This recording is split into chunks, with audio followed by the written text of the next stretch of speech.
Okay, let's enable those chat timers. What's up, everybody? So, all kinds of news today. I got good news. I got fucked up news. But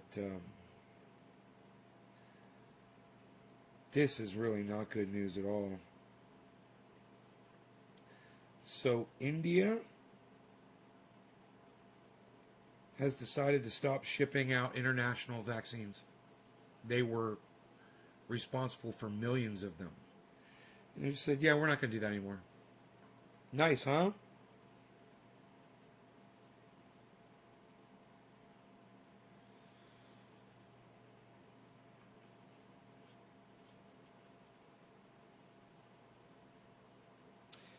WHO declined to respond specifically to the issues raised.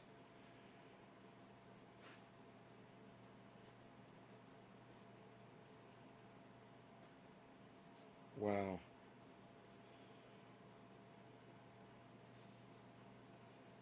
You know, it's all just, hey, Karen, thank you. Nick, hello. I missed you, Nick, yesterday when Bitcoin blew up, bro. Heavy P, Debbie D, Evan G, Dave C.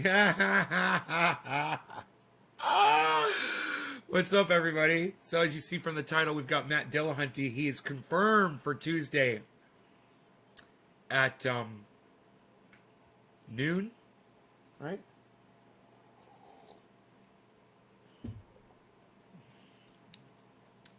Matt Dillahunty from the Atheist Experience. And if you guys don't know who Matt Dillahunty is, you passed out. He is kind of like me, but he does it right so he doesn't get in trouble on YouTube. He hates liars as much as me. He stands for facts and truth. He's an atheist. And if you can't show it to him, if you can't prove it to him, he doesn't basically accept it. Hey, Aaron, John, love the shirt. You like my t-shirts? Thank you. Congratulations. Thank you, hippie. Now, the subtitle of this video is I lost a Bitcoin. And this is the bad news, but it's not really that. It turns out it's not as bad as it started out. So the other day I was in here, right, and I was all excited, remember, because I had bought my second Bitcoin. You guys remember that? Who was here when I purchased that second Bitcoin? I was all excited because I got it at 57.8, right? Thanks, John. Thanks for the compliment.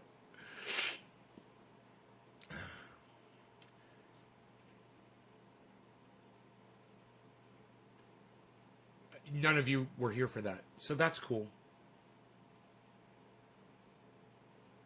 Nobody was here when I bought my second Bitcoin. Okay. And nobody's talking to me about it either. Okay.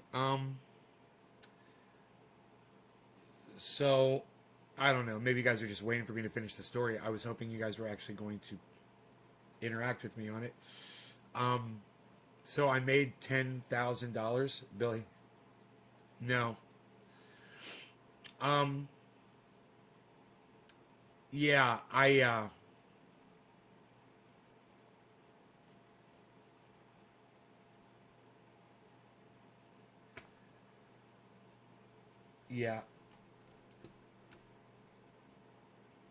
What? Ibra, you're blocked. No, obviously I don't want to know. It's not what I'm talking about.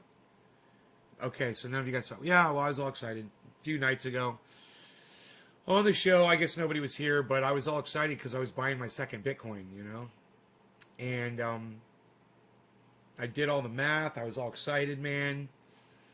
And then somebody says to me in the chat yesterday, they're like, dude, you should move that into BlockFi and start collecting your 6% interest on that. And I was like, yeah, I know, right? I've been wanting to do that. I just hadn't done it yet. Let me start doing it. So I started doing it yesterday. I started moving my Bitcoins into BlockFi. And I got about I don't know. I was about 3/4 of the way done moving it in. I started looking at it and I was like, man, the numbers aren't adding up. I don't understand where this 10 grand thing is coming from, guys. The numbers weren't adding up. And I started looking around for the rest of my Bitcoin. And I was like, dude, I'm missing like a whole fucking Bitcoin here. I don't understand where it is. I started going through each app. And I was looking at what I transferred. I was like, it all moved. Where did it go? I was like, I know I fucking bought it. I was so excited the other day. So this was this morning in my bedroom. You know, I was looking at my phone trying to figure this all out. And I said, before I even took a shower this morning, I said, which is rare for me to come out of the bedroom before I take a shower. But I was like, I'm going to go on my tracking on my computer and go see what the fuck's up. Because I know I had 2 Bitcoins, right? I come back out here and I pull up my tracking, and the very first app that I put in my tracking is Bitcoin.com. And Bitcoin.com, next to it, it's got out where I typed out how much I've got.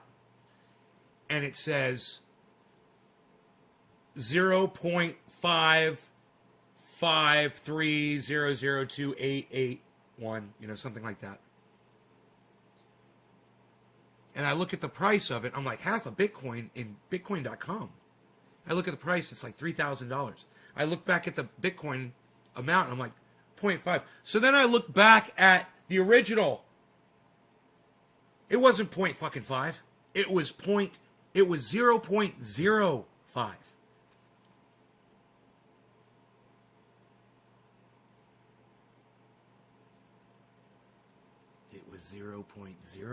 It wasn't 0.5.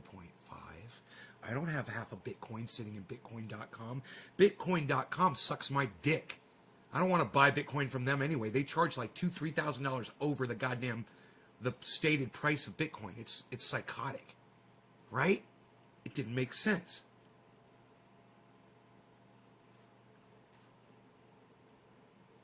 John, I literally, man, poor John. I'm so sorry, buddy, that I just explained it, man. Did you not hear what I said? Karen McDonald got it. Karen got it. John, it went right over your head. I'll say it again. I had typed that I had 0.5 Bitcoin in Bitcoin.com. What I really had was 0.05508831 or whatever. Did you get it? I mistyped it. I never had 2 fucking Bitcoins. Never. I've never had 2 Bitcoins in my life. I was wrong. I was a big fat fucking liar, and I didn't realize it. I was telling everybody, yeah, these are my 2 Bitcoins. No. I don't have 2 Bitcoins. It does not make sense that I would have 2 Bitcoins.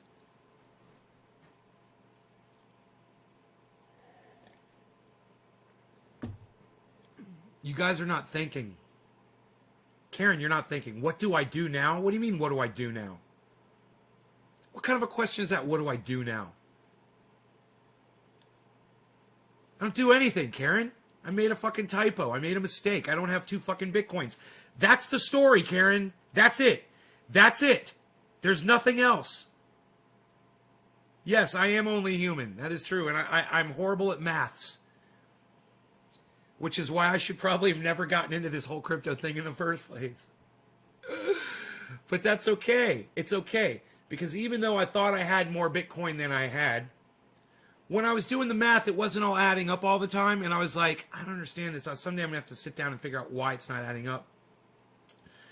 Now I know. Oh, you get it now? Yeah, I don't have to fucking do anything.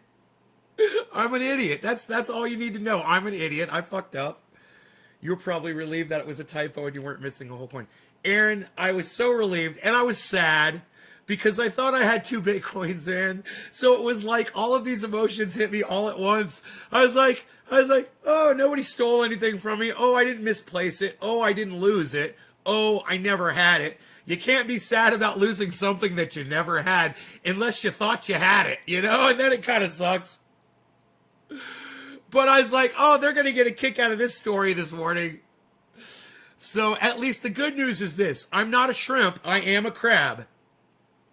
Because a crab is somebody who owns 1 Bitcoin or more. A shrimp is someone who owns some Bitcoin, but not an entire Bitcoin. So as soon as I bought my first Bitcoin, I didn't realize I was a crab. It's like all that matters. It's all that matters is a stupid sea life name, bro. Really, I'm that OCD and dumb.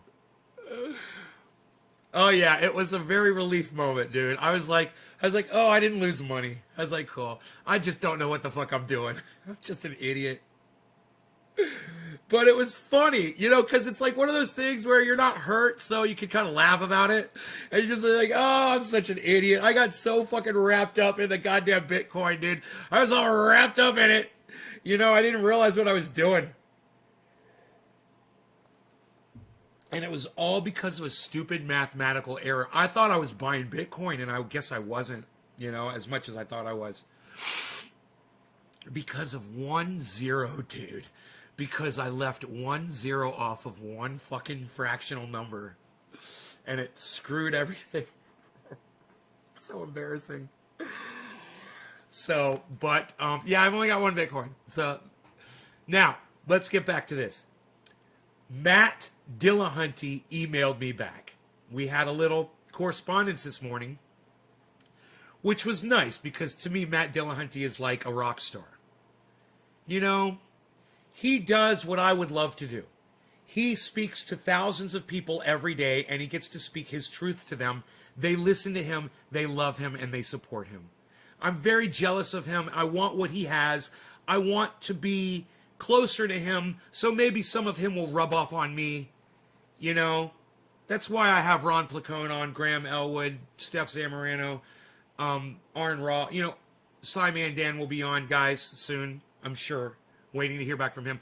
Very excited to email Simon Dan this morning and tell him that Matt DILLAHUNTY was coming on the show before Simon Dan's coming on. That's the way the Graham and Ron thing worked too. I was working so hard to get Ron, and Graham found out of it. Graham's like, I'll come on your show. I was like, oh, great. Great. So I got Graham on before Ron.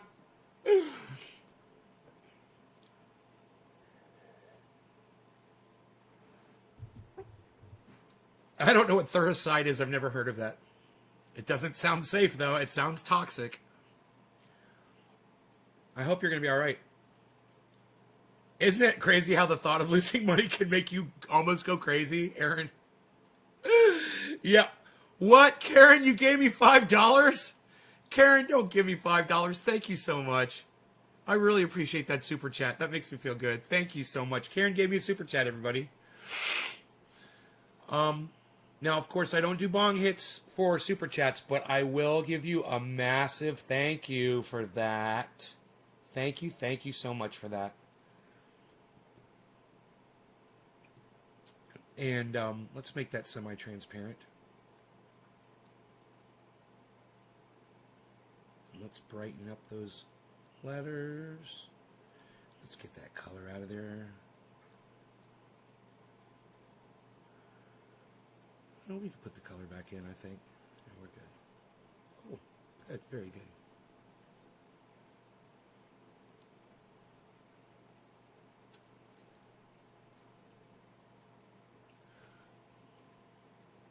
Oh, I'm not doing it right. I don't do it like this. My bees. I do that every show. My bees. It's a safer soap deal for cutworms. Oh, I've never heard of cutworms either. I'm not familiar with them. They sound shitty too.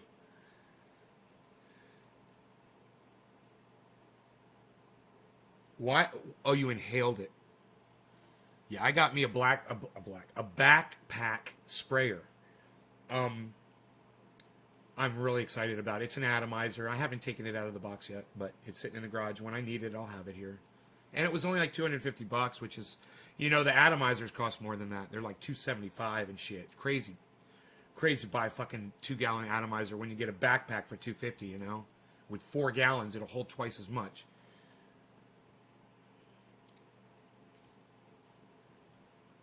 You're bigger than any of them to me, bro, and definitely way more talented.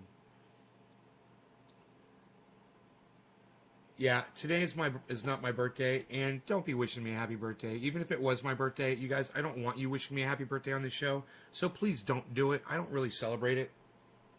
Oh, it's your birthday?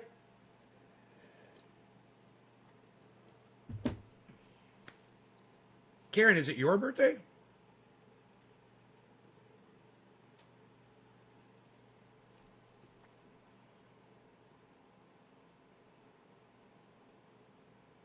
I missed that. If you said it, I missed it. You hide on your birthday? Yeah, I don't tell anybody when my birthday is. I don't want that information out there. It's just nobody's fucking business. Oh, happy birthday, Karen. Very good.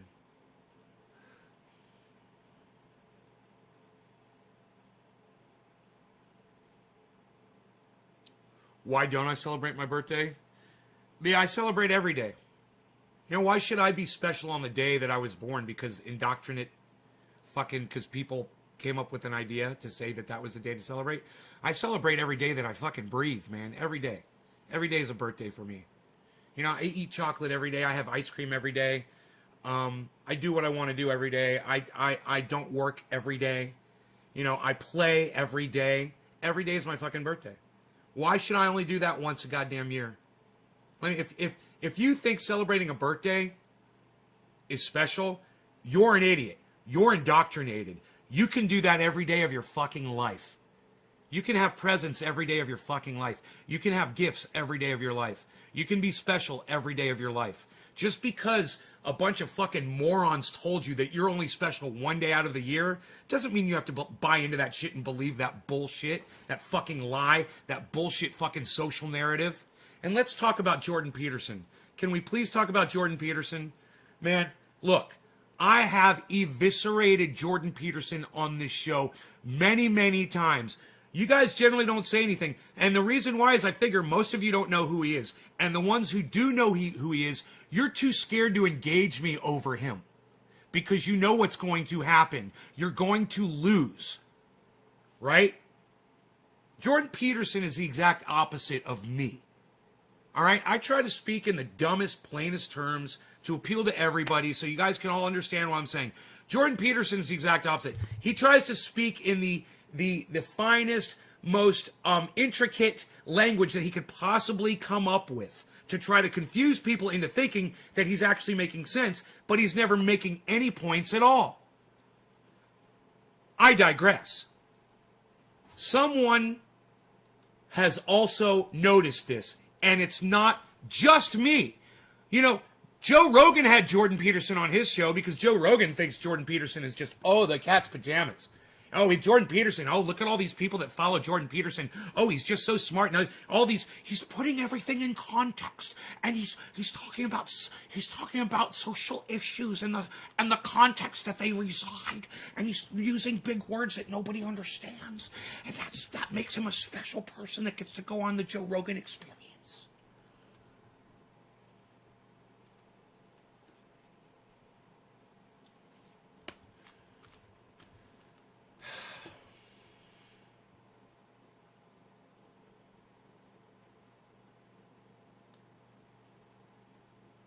It needs its hairstyle back. Jordan Peterson porno. Oh, God. We're going to watch a little Matt DILLAHUNTY. All right? And let's get into the mode of Matt DILLAHUNTY. Don't you worry. The clip's about to begin. Because Matt DILLAHUNTY's coming here on Tuesday, guys. Don't forget to subscribe. Or else. Don't make me turn this website around. All right. We have Austin in Alabama. You are on with Matt Nolan. How are you? I just can't wait till Austin in Austin calls, and then it's followed by a call from Dallas in Dallas. That'd just make me so fucking happy. Hey, Matt Nolan. It's a pleasure to talk to y'all. I had a curious question. I want to get y'all's thoughts on it. I got I chuts. saw a video recently on YouTube where it seems to be Jordan Peterson has kind of just come out and confessed his belief in Christ, at least more so than he ever has. And so I was, and the only, I guess, justification he provided in the video was, and I quote, "The narratives in the objective world, touch." Can I just say, I'm just going to interject right here. Of course, Jordan Peterson believes in Christ. Of course he does. Do you know why he does? Because Jordan, as much as he tries to portray himself as an indoctrinate, is one of the biggest indoctrinates in the world. That's the psychosis behind Jordan Peterson and all of his followers. I've seen this for years. When I heard the man speak the first time, I said, that makes no sense. I said, I'm a smart guy, but what he's saying doesn't even make sense. He's talking in circles. He's not making any points. He's just using big words, but he's not going anywhere. I mean, he's doing worse than spinning his wheels in mud. His motor's not even fucking turning, man. His shit's stalled out. And yet, millions of people subscribe to Jordan Peterson and call him a genius. Dude, the guy's a fucking idiot. Now watch this. And I'm having a hard time understanding what he means by that. Of course you are, because nothing Jordan Peterson says ever makes sense. That's why everyone has a hard time understanding. And you know what? It's a slight at you because you think you're dumb for not being able to understand what he's saying to you. Right? So then you think he's smarter because he's talking in terms that you don't understand. Well, he's making no points. So of course there's nothing to grasp onto. Of course you're not going to understand. There's nothing there. It doesn't seem like any kind of proof, and I don't understand why that's leading him to Christ. Whoa. Bo Smith, you did a video on Dillahunty? Dillahunty, what? Bo Smith, let me know what you're talking about. Bo Smith, you're anti-profanity? Well, then you're a dumb cunt for coming in my fucking live stream. What, are you fucking taking a shit on yourself, bro? You're anti-profanity? Oh boy, did you come into the fucking wrong podcast, you fucking child fucker. I just have any theories on how Dr. Peterson has gotten to this place. Well, here, you mind if I jump in? Is that okay? Go for it, Listen, because nothing I say is going to okay. be nice. Right? Because nothing I say is going to be nice. Look at the face he made. And let me tell you something. That's fucking Matt Dillahunty, and that's who's coming here on Tuesday, everybody.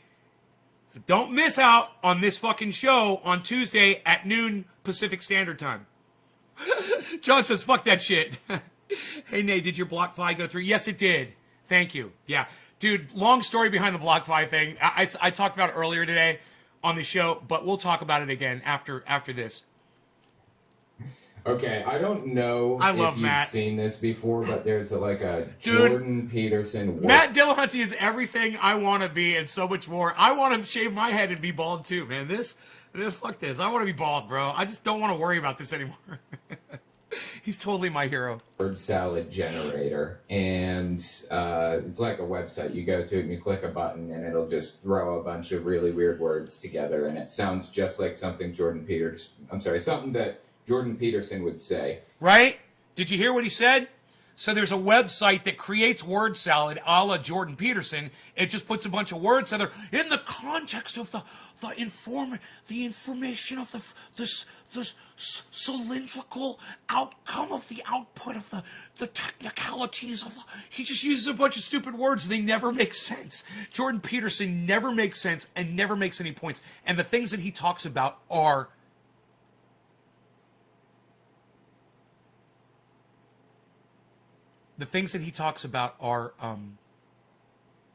irrelevant. And that is irrelevant to your I life. can't remember what it is, but it's a type of propaganda technique where it makes people feel that you're smarter than you are. I hate people that do that shit. Give your words more credence than they deserve. Dude, I fucking hate people that do that shit. Ben Shapiro, Jordan Peterson, they think they're so fucking smart and they think they're so much higher above other people when they talk. And they try to use words that they think people don't know the meanings of to try to act like they're, even Jimmy Dore does it a little bit, kind of pisses me off when Jimmy does it. I'm like, I don't know what that word means. Why are you using a word that nobody knows the definition of? Are you trying to impress me with all of your reading? That's kind of the impression that I get from Jordan Peterson and that line that you gave us about why he decided that Christianity is true. A lot of people respect him as an Hey, Bo Smith, you don't get to tell me to take my meds, especially when you come in here looking like a fucking child fucking pedophile cunt like you do. You look like a fucking creep on the internet, bro. What the fuck is that? Some kind of an old man hat you're wearing there? What are you, an old man trolling the internet? What are you, looking for children? Bo, let me know. Just kind of wondering who you are, what you're about. You seem creepy. intellectual when he's not really giving intellectual ideas out. He's giving opinions out that aren't even based on any kind of intellectual ideas. Like, right? all of the information Right? that I've heard from him about standard psychology lines up. It's legitimate. He's right about standard psychology stuff. But everything that he builds on top of that, all of his ideas about it, just everything else. You wrote a book on anti-theism? Yeah? Are you trying to impress us? I am an atheist? Yeah? And what's your point, dude? You come in here and tell me you're fucking anti-profanity. You know, so you're anti-free speech, so fuck you and fuck your fucking book. All right? Fuck you. Are complete bullshit. They're all based on Oh, your friend of Matt Dillahunty's just cursed. Are you not going to watch anymore? You're anti-cursing. He just used a curse word. What are you going to do? Oh, wow. Look, people are using curse words. So that's my take on it. I think he's probably just using his little word salad technique again. Oh, blueberry picking's fun. Awesome. Have fun, buddy. I don't find Jordan Peterson to be remotely impressive as soon as he gets out of the very specific thing that he was formally educated in. Right. And I'm not sure, after having gone through his 12 Rules for Life, that he's a very good psychologist. There were a number of really bits of bad advice in there as well. I agree. But Jordan is fascinated I agree. with the narrative world, and this quote from him about saying that it's undeniable. I know, dude, if you're anti-profanity, you're anti-First Amendment, so you can suck my dick because you're a dumb cunt and you probably fuck children. If you're anti-profanity. Get out of here, dude. The reason I'm cursing you out is so you'll fucking leave, so I don't have to fucking block you. Just leave, you fucking child fucker. That the objective world and that the narrative world touch is basically him saying the real tangible world and this world of metaphor and story that we like must touch. Well, he's right. They do touch. It's a deepity. They touch in the sense that human beings invent stories and narrative, and human beings are part of the objective world, and they're describing things about their experiences. But you're not entirely thrilled with Dillahunty?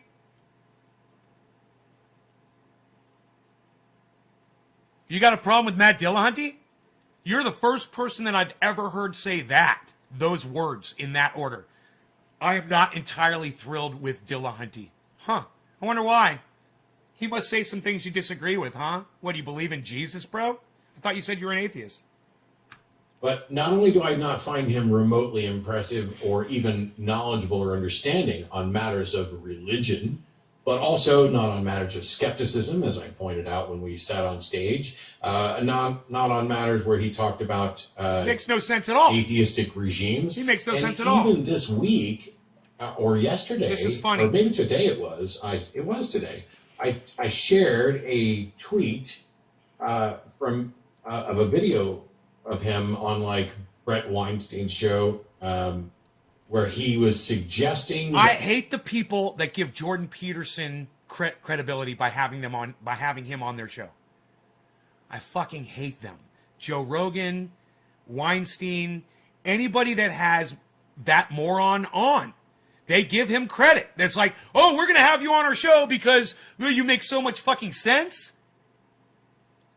Dude, why don't you have him on your show so you can prove he makes no points? And then just say, after everything that Jordan Peterson says, ever, just go, yeah, well, what's your fucking point, dumbass? Are you going to make one? Say that after everything Jordan Peterson says, and you will make more sense than him. I guarantee it. That medical science has probably killed more people than it's saved. And right after he says this, it's like Karen, cheers. That might be true, or it could be wrong. It could also not be wrong.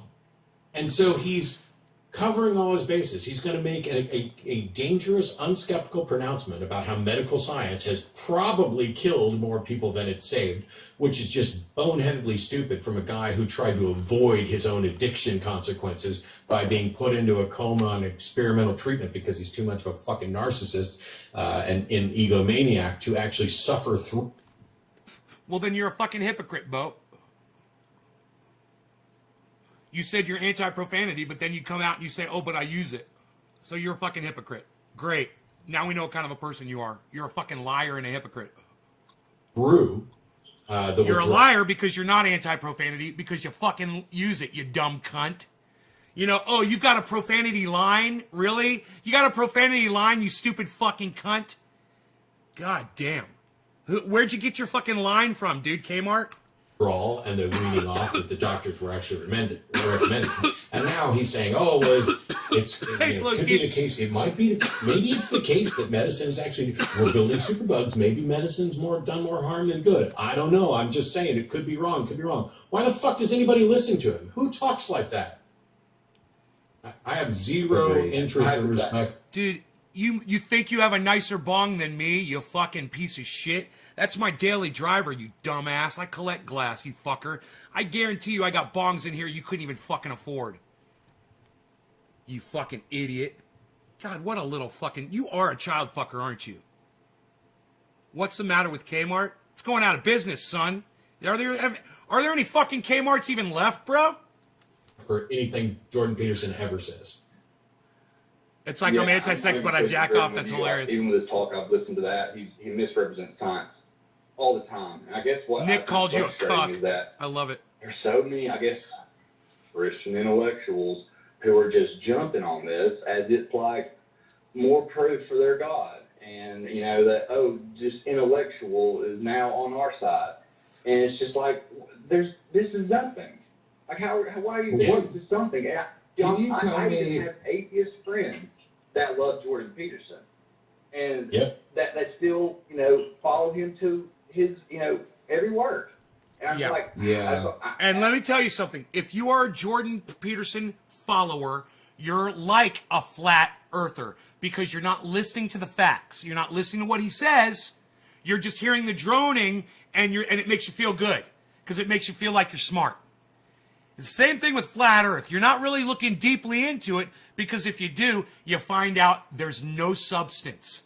There's nothing holding Jordan Peterson together. He is a straw man. Jordan Peterson is a man made out of straw.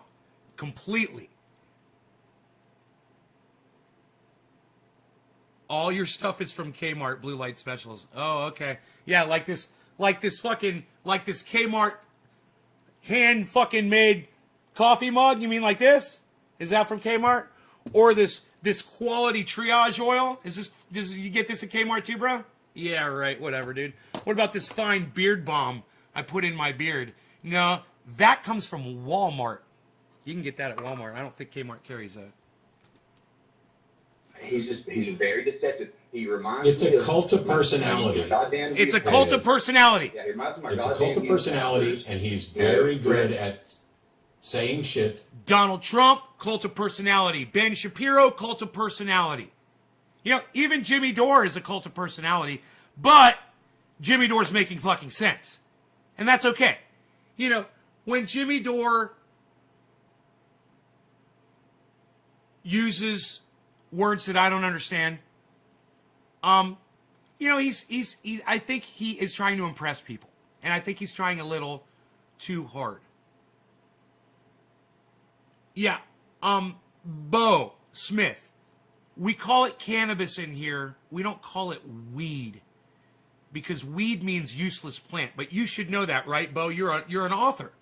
You know the definitions of words. You know that weed means useless plant. We don't call it weed. We call it cannabis. Why? Because that's what it is. That's the truth. It's cannabis. It's not weed. That other people don't understand. He is. Can you tell me exactly what he said again? He is the patron saint of incels. Yeah. Didn't he invent that word, in fact?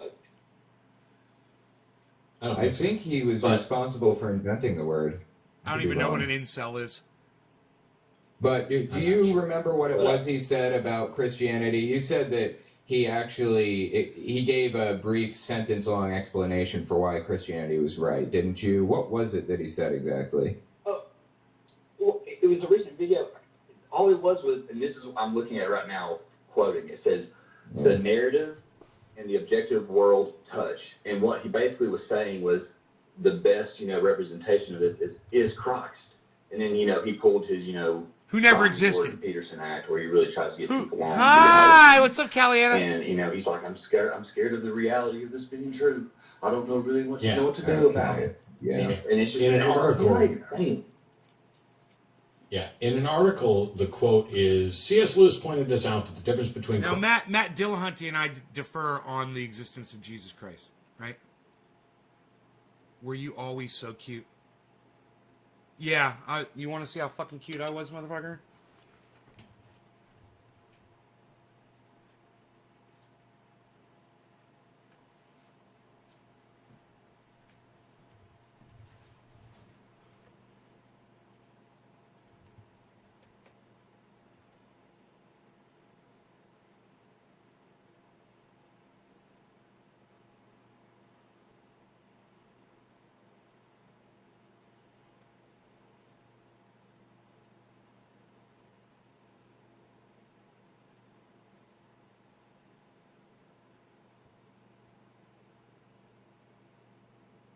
Wearing my lion shirt. My King of the Jungle shirt. What?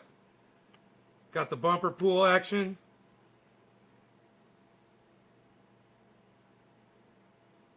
Psh. Goddamn right. Fucking cute ass kid.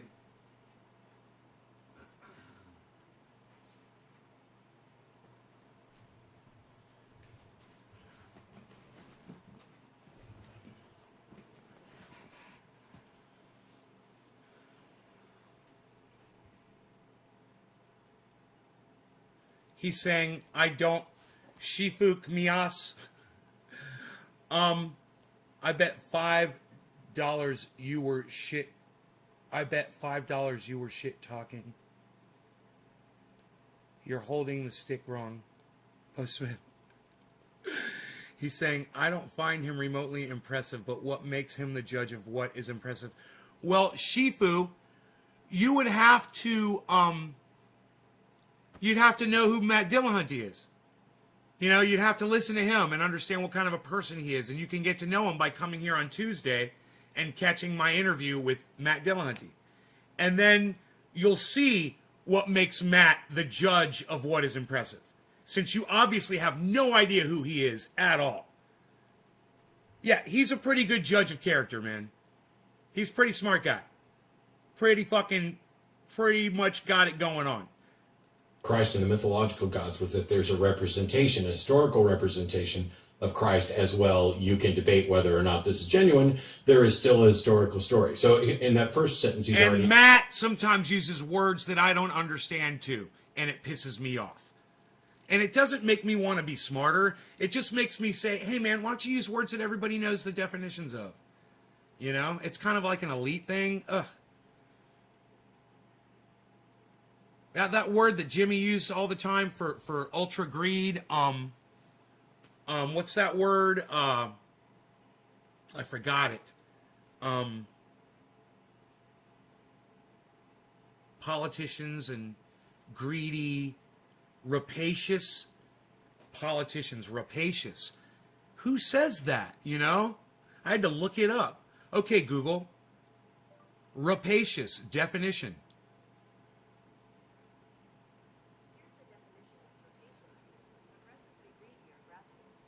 Aggressively greedy, rapacious.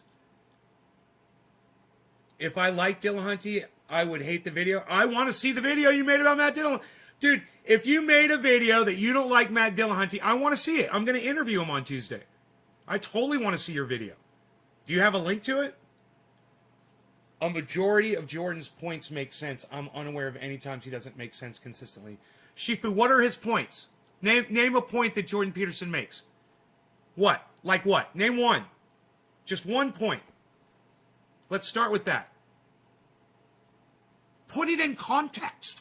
put it in context for us, Shifu, so we can all see the correct context of the way it's being portrayed. And so that we all can understand the context of the contextuality of it. Can you context it out for us? Let's see the context. You're sad because you're a Jordan Peterson fan. And what you're going to realize is he doesn't make any fucking points that matter. Nothing he says matters.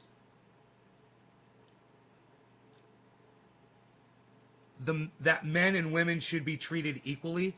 Dude, you're telling me that equality, a known concept, equality for all mankind, is Jordan Peterson's idea? You're an idiot. I should just block you right now.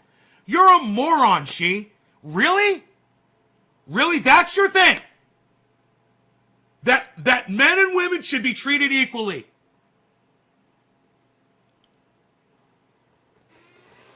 Wow, that's a really profound point that he makes. Wow, what a profound original point. No one else has ever said that, ever. You know, thousands of women, millions of women didn't march for the right to vote. You know? People haven't died for that right, for equality, all around the world for centuries. You're an idiot. You think you're learning that from Jordan Peterson? Man, you should go read a fucking book. Any book. It's a point he's made. No, he didn't make the point. He just agreed with something he's already heard over and over again, and you're an idiot for giving him credit for it. You're an idiot. You just proved how moronic Jordan Peterson followers are. You realize that? You literally just fucking proved it. I don't have to say anymore. I don't have to engage you any further on it. You literally just showed my whole audience how moronic Jordan Peterson fans are. Hey, name one point that Jordan Peterson has ever made. Oh, what, equality for men and women. Really? Really, is that the point? Wow. Equality for men and women. Wow. Name another fucking point. Name one point. Let's start over again. All right? Name one point that Jordan Peterson has ever introduced to you that you weren't fucking aware of first. Go ahead. What's so vital that he's offered you? What? That Jesus Christ exists. Jesus Christ exists. Is idiot your favorite word? No, cunt is, Bo. Shut the fuck up. God, you're a fucking moron. Want to borrow my satanic Bible? Yes, if you have one. I didn't say I am learning it from him. My point is there's an example of time. Like what? Name something. Name something Jordan Peterson says that the whole world doesn't already know, you fucking dumbass. Shifu Kamies. Go ahead. No, you're not. Now you're saying you don't believe in any religion. Now you're not answering my question. We're not talking about that. We're not talking about your belief in any religion. I'm asking you to give me a point that Jordan Peterson makes. Give me one fucking point. Impress me with his vast knowledge and his really, really vast use of words, which I don't do very well. I'm no fucking poet. I'm no wordsmith, that's for sure. And when I say that I am on here, that's a fucking joke.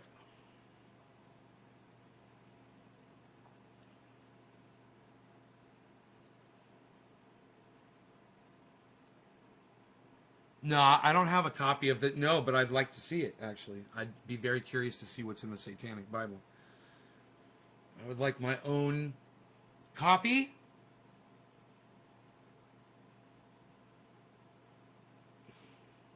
Thank you very much.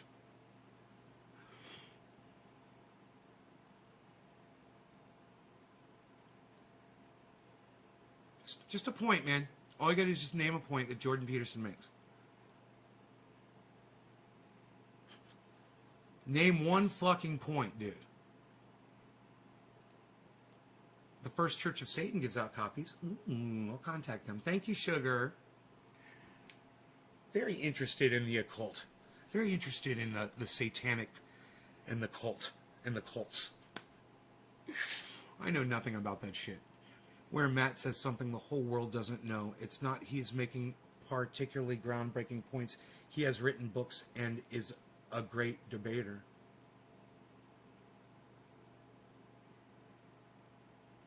Yeah, he's not making any groundbreaking points. He's not a great debater because he makes no points. Do you understand that? There's nothing to fucking argue about. The shit that he talks about is pointless. Right? And who fucking cares about the social issues that Jordan Peterson addresses are meaningless and worthless and a waste of time.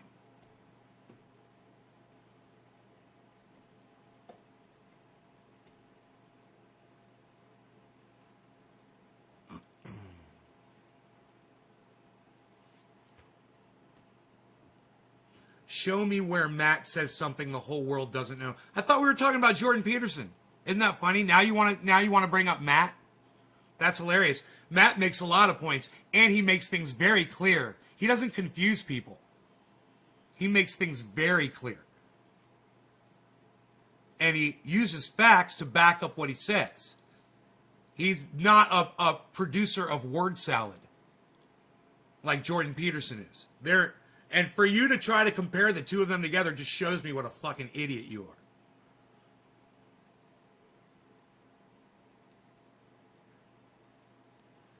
Equality of outcome. You're an idiot. Who fucking cares, dude? Hey, man, who in my live chat thinks that equality of outcome is very dangerous and needs to be discussed? Who's interested in talking about that? Equality of outcome. Anybody? Who in my live stream wants to talk about equality of outcome? Anybody? Does anybody want to talk about that?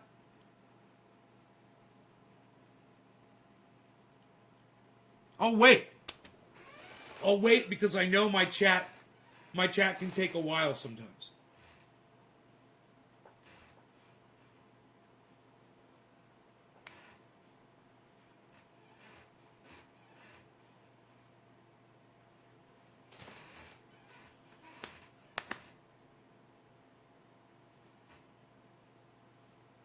Yeah. Nobody's interested in this bullshit, dude, except for you. You're a fucking loser. You're just like every other loser that follows Jordan Peterson. You're all a bunch of fucking losers. It's kind of like the fucking Proud Boys. You're all a bunch of fucking losers. You got nothing. But you got each other. I don't know how else to say it, man. I mean, if you put stock in Jordan Peterson, you prove to me that you're not listening to what people say at all. I don't even know why you're here on my stream. You're not fucking paying attention. You're not getting anything out of the show. If you listen to Jordan Peterson, you realize he makes no points that are valid. He says nothing. He's a fucking waste of breath and a waste of skin. The Mason edition. Thank you, Jerry Wolf. It's only $22.99. The Satanic Bible.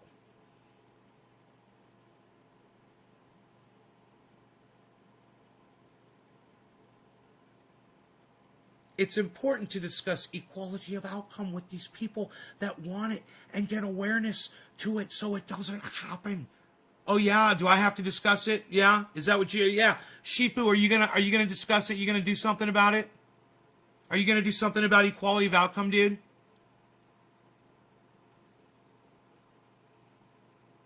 You and Jordan Peterson gonna work together and fix things, bro?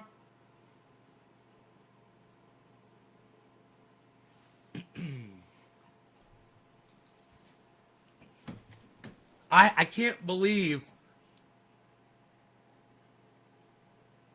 that somebody that watches my show is a fan of Jordan Peterson, because every time you come in here, I'm just going to call you a dumb cunt. Because you are a dumb cunt. You're like a Trump supporter. You know? You're a dumb fucking cunt. You don't need to discuss it, lol. You get very aggressive, don't you, when people make fun? You haven't made a single fucking point. No, I'm not blocking you. You haven't made any points. I'm keeping you on here so everybody can see that I'm right about Jordan Peterson and that Matt Dillahunty is right about Jordan Peterson and that dude with the glasses right there is right about Jordan Peterson. I'm going to keep you here because you're a fucking Jordan Peterson fan and you haven't been able to make any points. You've attacked Matt Dillahunty, but we're not talking about Matt Dillahunty. You called Jordan Peterson a great debater, but what's he debating? What's the fucking debate? What's the argument? Where's the argument? What's he making known? The outcome of equality. And Jesus is real. Oh, and is he going to debate the reality of Jesus? Is that going to be it? You fucking idiot. Bo Smith, when I was fucking your mom up her ass, bro. You dumb cunt. Ah!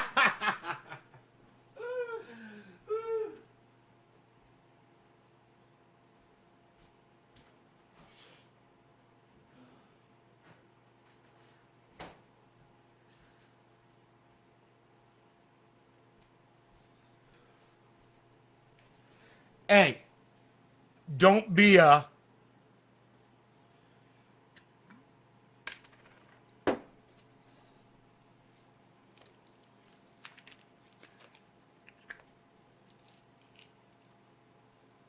You've got a personal beef with Trump?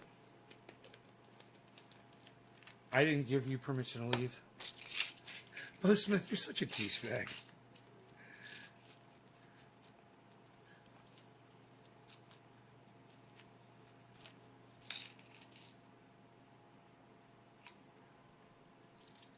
I'm not going to listen to a goddamn thing that Jordan Peterson says. I'm not going to waste my time with him, bro. I'm not even interested in him. Yeah, I'm not going to go watch his fucking debate over things that don't matter. You know? You just love Jordan Peterson and you think everything he says is gospel. I know you for exactly what you are. You're just like a flat earther. You might not think the earth is flat, but you might as well. You know?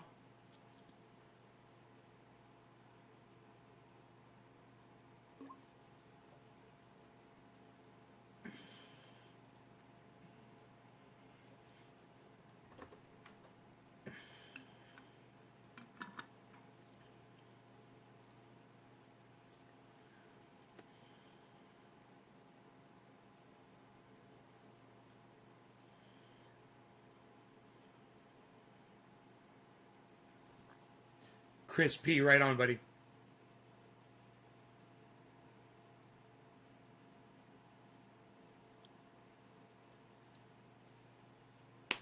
Dude, equality of outcome is just a way for Jordan Peterson. It's just like Chris said, just to complicate when you're talking about equality of outcome. Of outcome doesn't even need to be in the phrase.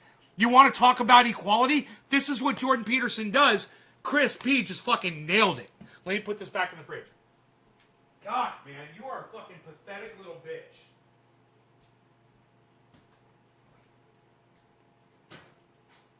I just can't believe that Jordan Peterson has so many followers, but so many people are so stupid. Yeah, it's just like why there's so many people that believe that Jesus Christ existed on no evidence whatsoever. You guys will fucking believe anything. Jordan Peterson comes along fucking hashing up words and shit, and you guys, oh, your dicks get fucking hard. You know?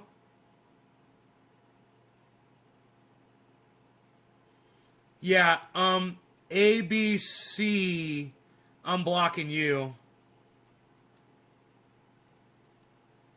See ya. There shouldn't be an equality of outcome, however some idiots want that. Who cares, dude? Who fucking cares, man? God. Speaking a language that more people understand, man. You know?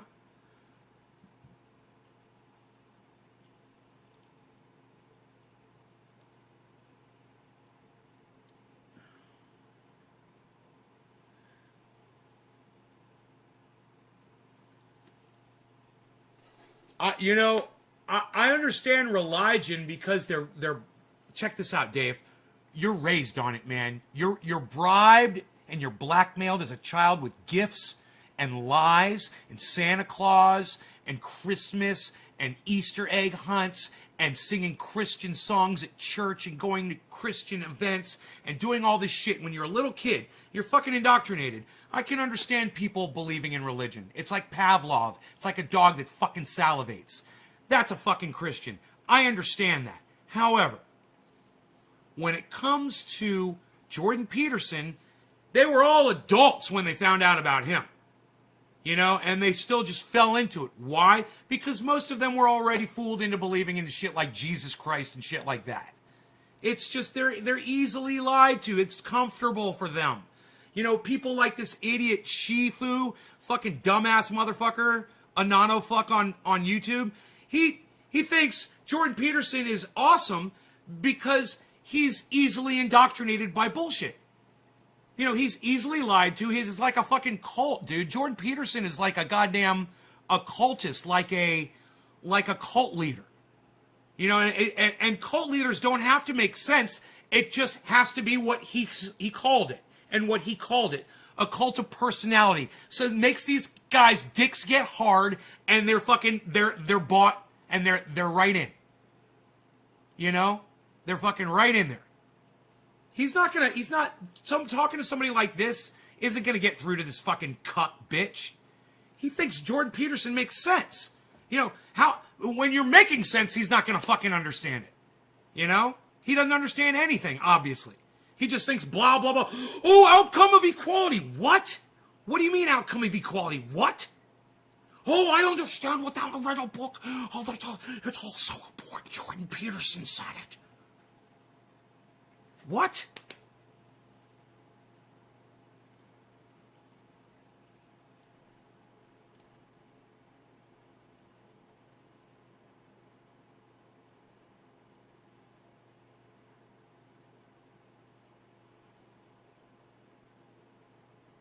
That no one wanted to talk about. We're not talking about outcome of equality. We're talking about how fucking stupid it is to talk about it. You fucking idiot hippie chick. We're not fucking talking about the actual subject. Pay attention.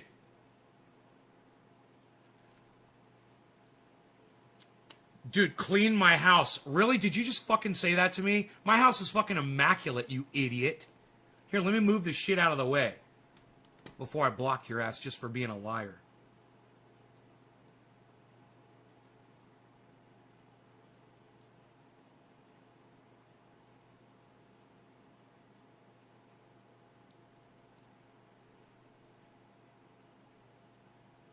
What do you mean fucking clean my house, dumbass? What do you mean? What do you mean? What are you talking about? What do you mean clean my fucking house? What are you talking about? What are you talking about? What, clean my dog off the couch? Is that what you mean? Clean my fucking Bitcoin off the goddamn counter? Clean my bong off the counter? What? Clean off my fucking glass? What? What are you talking about? That doesn't even make sense. Clean my house? What are you talking about? Oh, you're talking about the intentional throw that's here over the couch? You mean that? The blanket that's there with the fringes on it to make it look kind of crazy? You mean that? Is that it? Of course my house is immaculate. It's a disaster. Oh, what? Because of the dog toys? Oh, because of the pillow with the dog toys on it? What, because the keyboard? The candles? What? Doesn't make sense. You're a fucking idiot. You're such a little attention whore. You're so desperate for fucking my attention. Hilarious. And the only reason I'm blocking you is because I want to pay attention to my good audience members, not some little cunt bitch like you. And just remember this. Your mom's face and my cock, and she's licking the salt off my balls. Think of your mom, all right? Think of your mom, Bo. Bo's mom licking the salt, licking my taint. Your mom's licking my taint, bro. You thinking about that? Think about your mom, and think about her licking my taint. Bye, Bo. Sweet dreams, bro. Your mom's licking my balls. Your mom. Think about your mom. Your mom. You called her mommy? You called her mama? Yeah, she's licking my balls, bro. Think about that. Did you guys like that? Rogue, did you hear that one? I told him to think about his mom while she's licking my balls. He proves. You approve of that? Rogan, speak. Oh, oh, oh. Rogan, speak. Good boy. Speak. Rogan, speak. Oh, oh, oh, oh. Rogan, speak. Good boy. You sit down, good boy.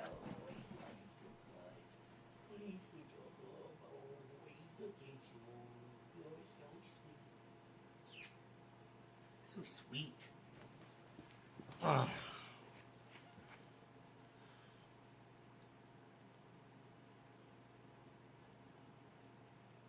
Should I look at the Bitcoin? No, let's not do that. Let's not look at the Bitcoin. Oh, I got it right up there, don't I? I didn't realize that. Okay. Very sad about that Bitcoin. Let's talk about that. So, for those of you who came in late, I thought I had 2 Bitcoins because I made a math mistake. I made what should have been a 0.05 into a 0.5. And then I added up all my Bitcoin, and I had almost an entire Bitcoin. And I mean, almost a whole other Bitcoin. And I was like, oh my God. They're different ones. I got 3 of them are Bitcoins, and then one's an Ethereum, and one of them's a Litecoin. And I got more coming. They're going to take a few weeks to get here. Going to have a nice collection. You fucking cunt, Jordan Peterson follower, you. Dude, I swear I'm going to try to call you that every time you fucking come in here. You fucking idiot. Let's listen to Matt talk a little bit more about Jordan Peterson. There's a little bit more left on this. He injected a maybe.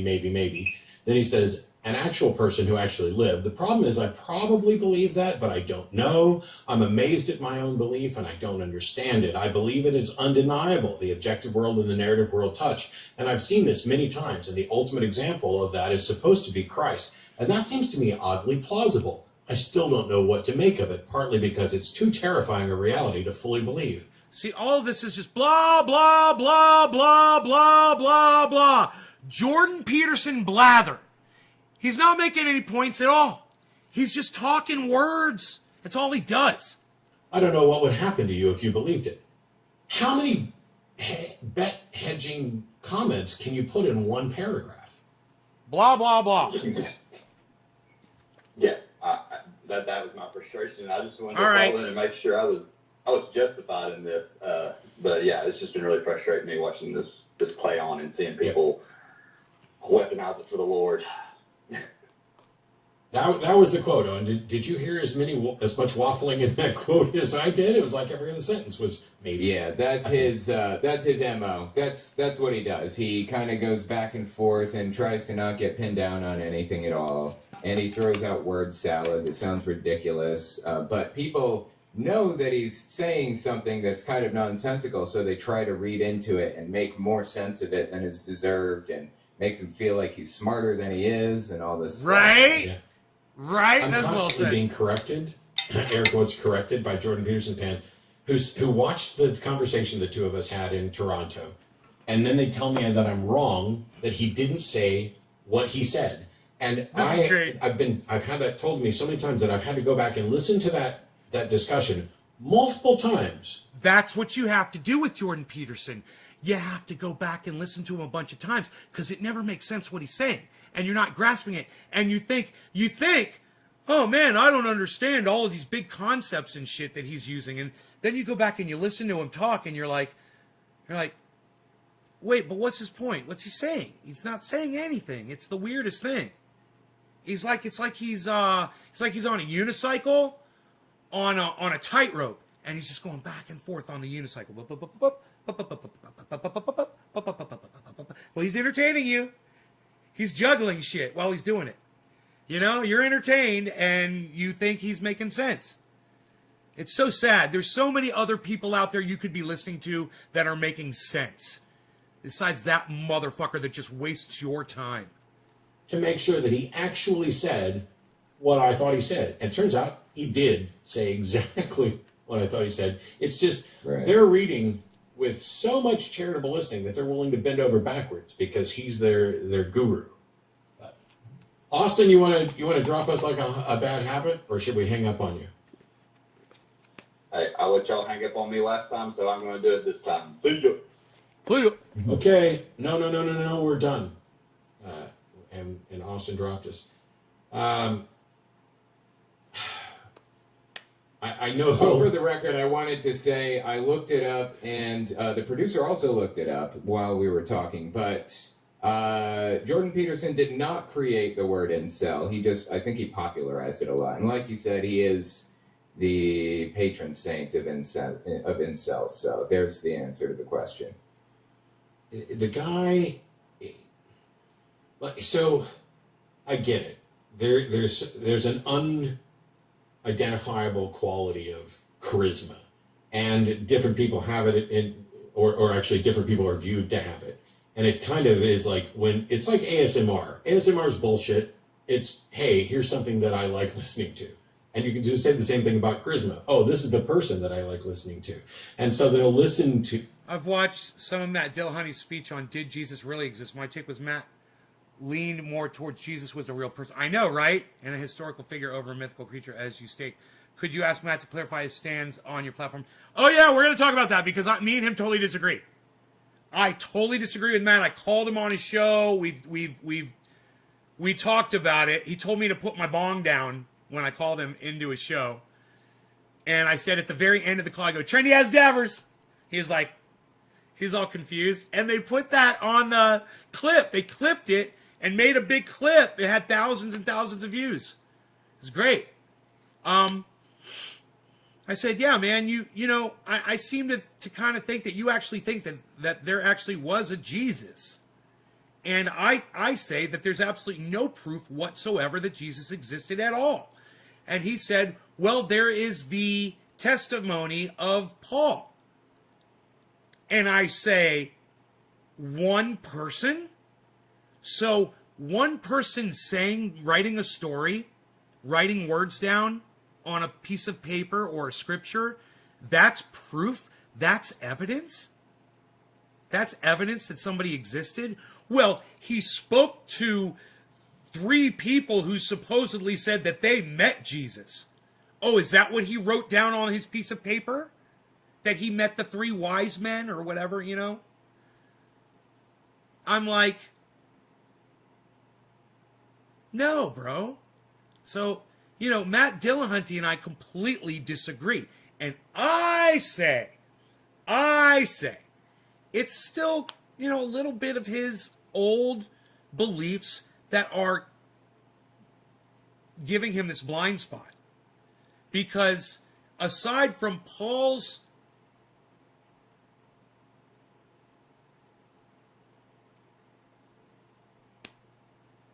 scripture or whatever,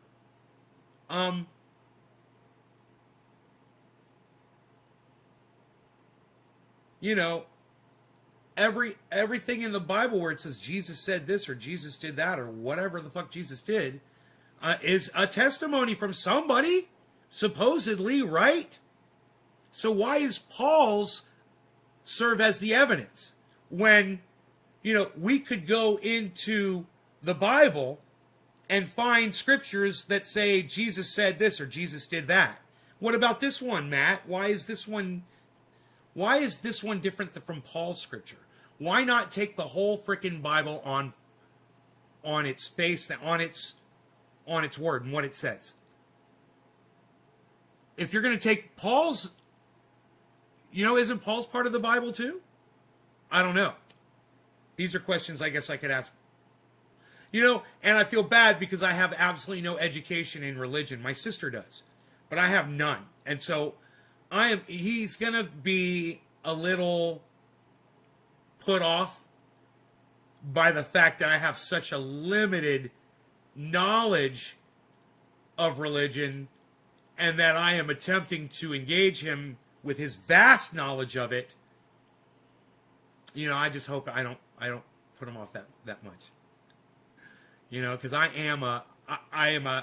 totally agree with him on everything else, man. I'd love to discuss with him, the story of the Jews building the pyramids and crossing the desert for 40 years. I'd love to discuss that with him because this is the existence of Moses. And I say Moses doesn't exist. ever. It's a lie. It's a story. You know, there's no evidence that the Jews crossed the desert. There's no evidence they built the fucking pyramids, because they didn't. And these are the kinds of things that I like to discuss with him, but that's not really what the intent of my interview is. You know, the intent of my interview is really to get to know him more on a personal level than the way I already do, is know more about him and know what drives him and what got him to where he is today. And there's a lot of questions. I've already got I went through them today, the questions that I've got. I'm ready. He wanted to do it today. He's like, we could do it tomorrow. And I was like, or tomorrow. Or today, I can't remember when this was. And I was like, or Tuesday, he said. I said Tuesday. I was like, it not only wasn't it enough time for me to really get prepared for it mentally, to have all the questions ready and everything, and to watch some background on him, to watch some other interviews with him, to watch some of his podcasts. But I didn't have time to promote it on my show and let people know he was going to be here. Not that it matters, because check this out. Anytime I have someone on my show and I promote it and let you guys know, you guys never fucking show up anyway. It's fucking horrible. You know, I get like 30 or 40 people, but there should be 500, you know? So, just so you all know, it's going to be Tuesday at noon, Northern California time. All right? It's going to be fucking awesome. I can't wait. I'm so excited. So, hey, wow, look. I watched The Line and over to the right, the recommended videos. None of them are Line videos. At first, at least. Oh, there's one finally. Caller doesn't believe Matt Dillahunty has used ration or reason. Bonus trippin' caller. Huh, let's listen to this one. This might be interesting.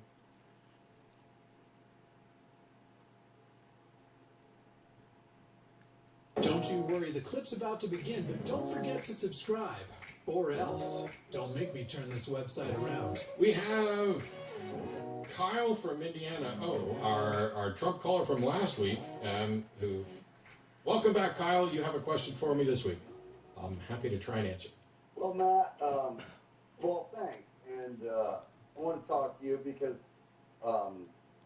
I found that when dealing with people, and if I do not communicate in a level that you understand, please ask me questions, Matt, because, and here's where I'm at. I've been following you a long time, and one of your mantra, or your main mantra, and sorry if I am wrong, but is you want to believe Steve Running, cheers. as much things that are true as possible and not believe things that aren't true. And I promise you that is how I approach things. Except that last week, situational ethics. except that last week you repeatedly, last week you repeatedly agreed with me on political positions that you voted for the person who stands in opposition to. So I'm not convinced that you are as concerned with truth, because if you're, or at least that you don't prioritize those. See how he judges over people just like I do. whether or not you're going to make a buck, which is another thing that I have disagreement about. But you have a question for this week, so let's not rehash last week. Let's do this week. Yes, I do. Absolutely. Thank you. Because it's something we agreed about. I'd like to talk about pro-choice, and the reason I approached this is because I researched your guest, who isn't there, but I watched a few things about him, and I learned a little bit more about him. So, Kyle, we both agree that women have the right to choose, correct? Kyle, I need you to pause, because the call screener information that was sent to me about what you want to talk about doesn't include abortion, pro-choice, nothing. The question here says, is President Biden someone who's actually atheist friendly? Which topic were you actually going to talk about? Thank you. Okay, I can lead into that because that is where I started. This week, the press secretary came out, and when the press, and mind you, I get my media from watching the conference, not from the media. I watch, it's all available. C-SPAN's awesome. when asked about his abortion position, her answer was that he is a devout Catholic. And I think we both know from your history where you stand on the Catholic Church and pedophilia. So I have to wonder, because I feel the same way, how does that conflict with him saying that he is pro-choice? Because we obviously know what the Catholic Church position is. So either he's not being genuine or he's going to follow his religious belief. And I would like your thoughts on that. Thank you, Matt. I appreciate the time to talk. Sure. What on earth does the Catholic Church and pedophilia have to do with his position on abortion? Absolutely nothing, so there was pointless to bring it up. Well, because he is a Catholic. When was our last Catholic? So what? John F. Kennedy. But so what? Absolutely. Are you gonna let me? Are you gonna let me address? Before we were born, just by a little bit. Click. Go ahead, Matt. Thank you for giving me permission to respond to your question. It's your show. I'm just trying to. I'm well fucking aware. I apologize. I'm also aware of logical fallacies, and Biden's position on abortion is his own personal position, and it's entirely consistent with many Catholics. You do realize that the Catholic Church is fine with science and evolution, where the Baptist Church probably isn't in most cases. But Joe Biden's personal position on abortion may very well be similar to many other Catholics, which is that he might believe that it is immoral, but he might also believe that it should be free for people to make that decision, that it should not be, we shouldn't be legislating morality, and we shouldn't specifically be legislating his perspective on morality, because the United States has a plurality of views with regard to religions and morality. So it's entirely possible that President Biden is personally opposed to abortion and would never want to encourage one or looks at it as a moral problem, and yet still is perfectly fine with allowing and supporting pro-choice legislation. Hey, Lance, what happened to you recently? What are you talking about? Let us know. That is not necessarily a conflict, but even if it is, it's his own personal conflict between him and his church. It's nobody else's business. And so as long as he's going to continue to support pro-choice legislation, I don't have a problem with it. And that's wholly consistent with what I've said on abortion for the past decade or more, which is, if you want to call in and argue that abortion is moral or immoral, I don't fucking care. All I care about is whether or not you are willing to legally allow it. And Biden is. So it doesn't matter what he and the Pope talk about in private. He is President of the United States. Conversations between him and the Pope are very important. No, they're not. No, they're not. No, they're not.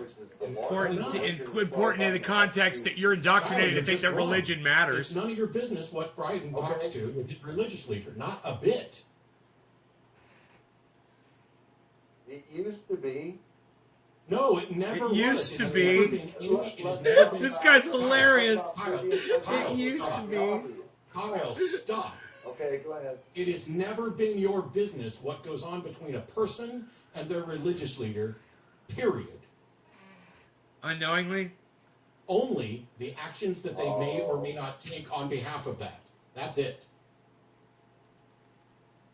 He's not wasting people's time, dude. He's talking about what people want to talk about. He's answering questions from people, and he's doing it quickly. The fact that you're having a hard time tracking what Matt's saying proves it. You're not listening. He's addressing what the guy said. Do you understand that? He's not just blathering like Jordan Peterson does. Just blah, blah, blah, blah, blah. You're just, How are you convinced that Biden will not allow his Catholic convictions to interfere with his decisions when it comes to... I don't know. How about a 40-plus record? How about a 40-plus fucking record of doing it? You're just being a bigot now, Kyle. You're not even... You're just like, how do we know that Biden isn't going to... How do we... You are, in fact... Kyle, you are, in fact... All right, I'm going to mute your ass. I'm going to mute you, because you won't shut up. You are, in fact, being a bigot. You're being an anti-Catholic bigot, because you're saying, hey, here's what Biden says he's going to do, but how do we know he's not secretly going to do whatever the fuck the Pope wants? Well, you can say that about anyone, anytime, but you're being a bigot. And it's none of your business because Article 6 of the Constitution says there shall be no religious test for any public office or trust. So put that in your fucking pipe and smoke it. Put your bong down. Now, You're unmuted. anything else? Yeah, if you want to keep going. I'll correct everything that you're wrong about for a while. That's all he's doing. Does that bother you? You say that, but here's where we're at. I'm not sure that you've looked at it through a rational and reasonable position. Oh my God. God. You can go fuck yourself. Exactly. Fuck you. I hate people that talk like that. You know, I'm you're pretty sure that I have. it's like talking to a fucking flat earther. Oh, Oh, you're not looking at this rationally. And to make sure that individual rights and freedoms are protected. And when Article 6 says there'll be no religious test for any public office or trust, and you call in to suggest that maybe Biden's a secret puppet of the Pope, and that I'm the one that's not being reasonable, you can fuck right on off with that. Thank you so much. Fuck right on off. Matter of Fuck fact, right on why off. don't you take the week off and don't call in next week? That'd be a good idea. Andy in New Mexico, thank you so much for waiting. My apologies. Fuck right for on off having with wasted that. Your time with people complaining about Biden and the Pope when you have an actual argument to make. But you have an actual argument to make, one that I'm interested in. Yeah, I tried to make it to you. I cultivated this experience in a manic state about 6 months ago and tried to explain like time sideways and births were involved and you laid into me really good. I had a DMT experience I was trying to explain to you. Do you recall that? I may recall it. Pretty quick. I may recall it as we get further on. I want to warn you ahead of time. Okay, I won't warn you. Go right ahead, and whatever happens, happens. Yeah, I'm trying to frame this best I can. I'm trying to make an argument for provisional deism. What is provisional deism? Because I've never heard that term. Scale, the same way that Carl Sagan had that flatland comparison in Cosmos. I'm trying to make the comparison that there might be four-dimensional beings that exist that have evolved naturally that I'm not interested in language. What? Andy, I don't know what provisional deism is, and I'm not the slightest bit interested in arguments about why there might be a God. I want an argument that either shows that. Well, I mean, I think there's this reason to suspect that it's possible, and I really, I think there's a good reason to Andy, suspect. you're not listening to me. I don't give a fuck if it's possible.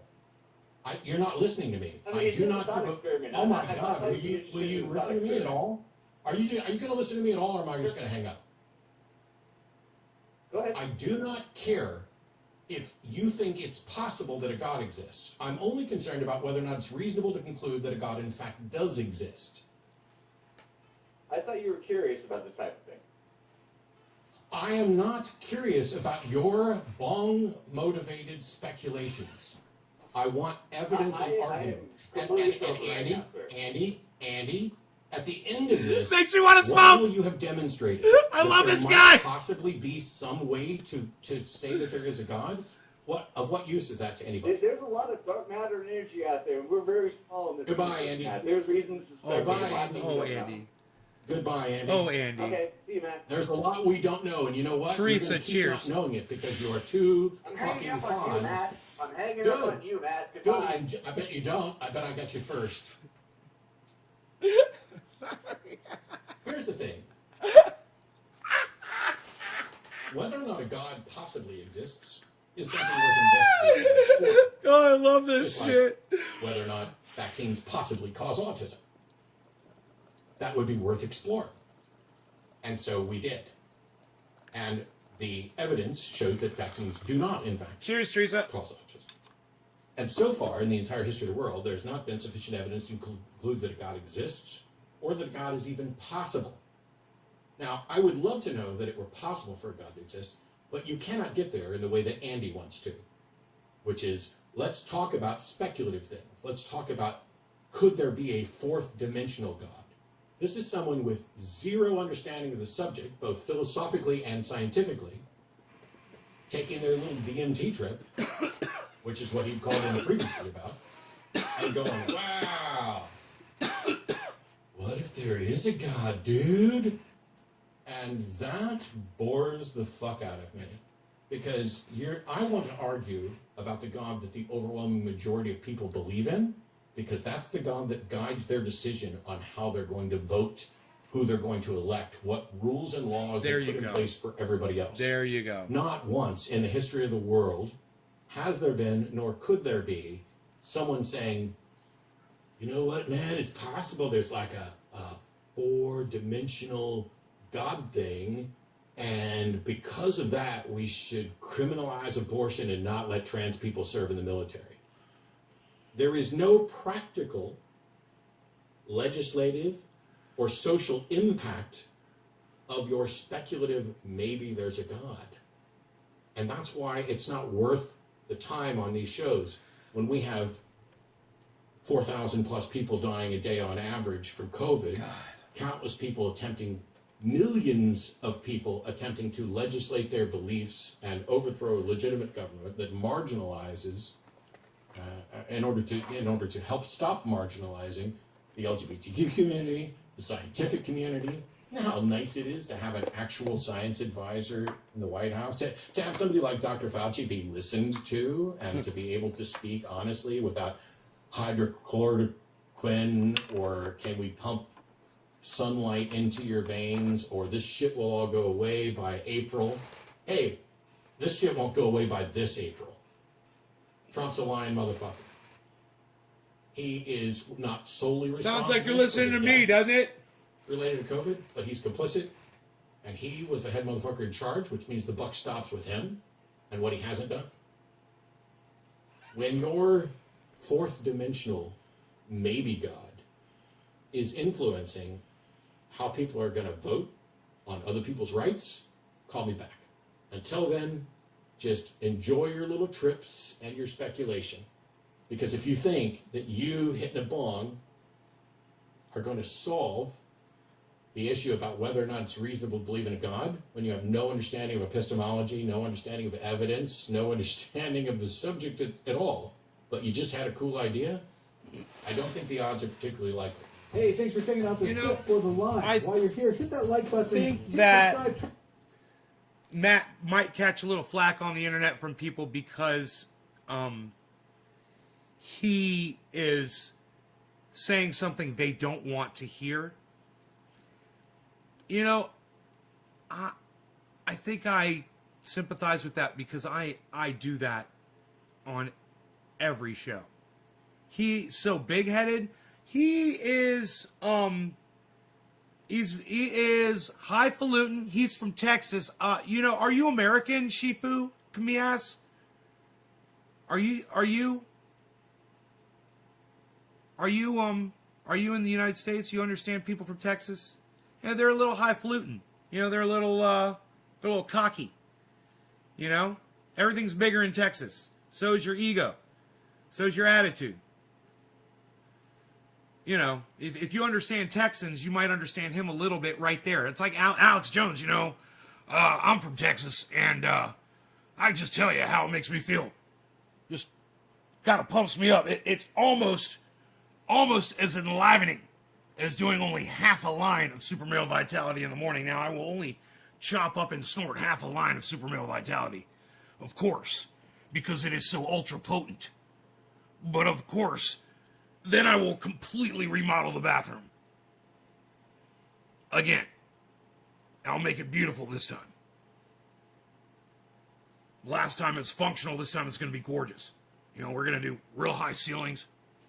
We're going to take some walls down. We really got some big plans for the bathroom this morning.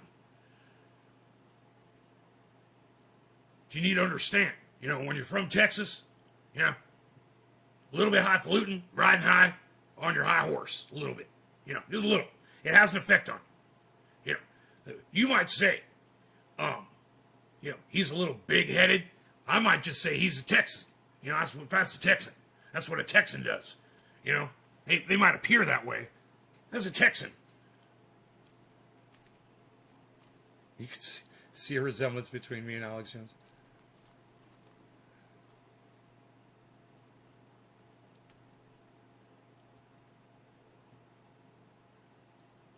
Yeah, all Texans are big-headed. Go look at Arn Ra. it's not a bad thing, man. It's you know, it's overconfidence. He has overconfidence, and for him, you can have that when you're intelligent. You know what you're saying, and you make valid points, and you're constantly proving people wrong. Wow, looks like I've watched this one before. 15 minutes into this one. I know your way up.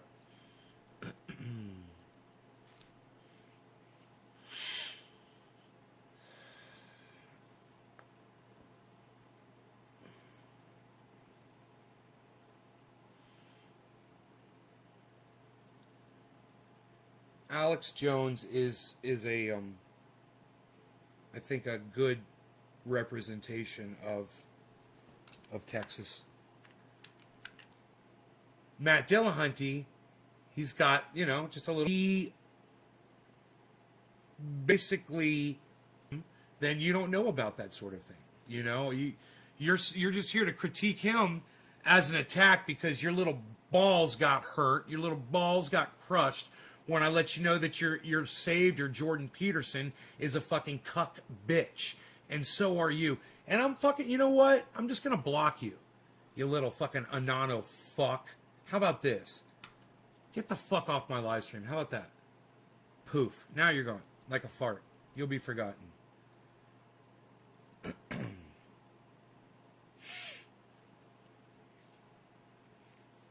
The Declaration of Independence was founded on the Bible. That's what they're arguing.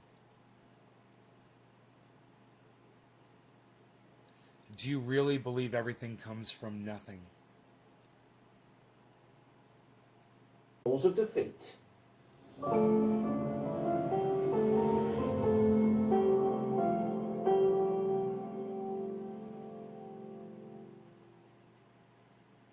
Hello all and welcome along to another episode of Flat Earth Friday with me, Simon Dan. Thank you very much for joining me. Before we begin today, I just want to take a quick minute to thank the sponsors of today's video, Surfshark VPN. Surfshark is a VPN service that makes online privacy protection easy and attainable. If you're involved in all that as well, there's a link in the description. Please do go and check it out. So, My Perspective is a YouTube channel that claims to have debunked the heliocentric model using moon phases. This should be golden. Hi folks, My Perspective here. In this video clip, I'm going to simply address the issues from our last video. We're looking at three elements. It's time on the ball Earth, the moon phases, and Venus's position in the heavens. And it's these three things that debunk the heliocentric model. So let's look at it basically. The moon orbits the Earth. It has moon phases. Venus is supposed to orbit and the sun. Okay, first off, your diagram is not to scale at all. Venus is roughly the same size as Earth, for one. The moon is way too close to the Earth for that scale. The sun is too small, etc., etc.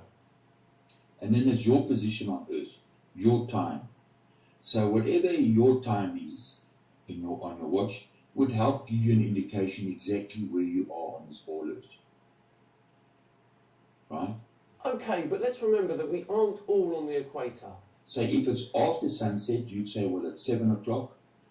If you see the moon in any of these phases, you cannot see Venus with the moon because Venus has to be behind you. So the moon is giving you direction. Death Star. What direction are you looking at if you look at the moon phases? Your time is giving you your position on Earth.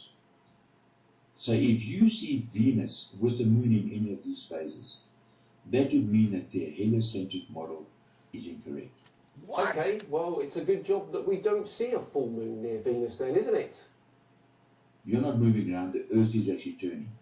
So the time comes from the sun, right? In other words, your position on the ball as that ball Earth rotates. So let's have a look at an example that debunks the heliocentric model. So this is our first video clip. This person sees Venus in the night sky, his camera's facing up, and he sees a full moon.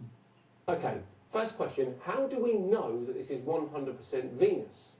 Any evidence? It could be Saturn or Jupiter, for example. Where is the observational info? Time and date of observation, position of observation, where you are on Earth, etc., etc. So whether it's before the full moon or just after, this would be impossible. This person cannot see the full moon and Venus. As I said, we do not know that the planet we're looking at here is 100% Venus. So let's have a look. If he's on the Sean border, Astin. if it's after sunset, whether it's 7 o'clock, 8 o'clock, 9 o'clock, 11 o'clock, 1 o'clock in the morning, he cannot see a full moon as Venus. It's impossible.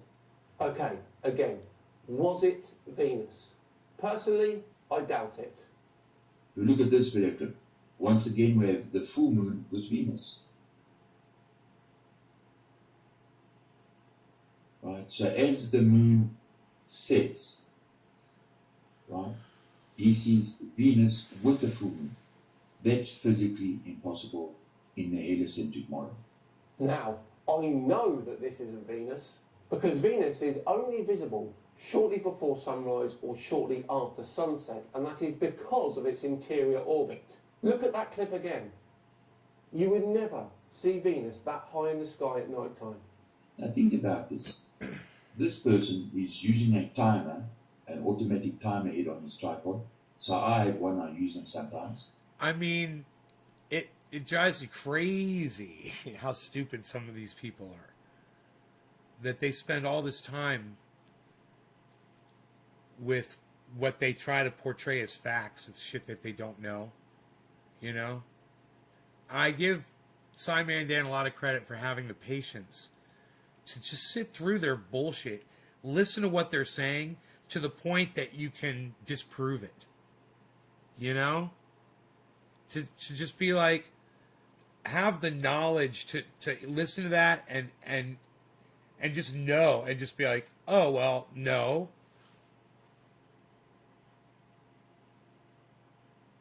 Looking forward to having him on the show. Hopefully we'll be hearing from him soon. I just sent him another email recently. They're looking for me. What's going on? Not so quick-witted. Not much. Not so.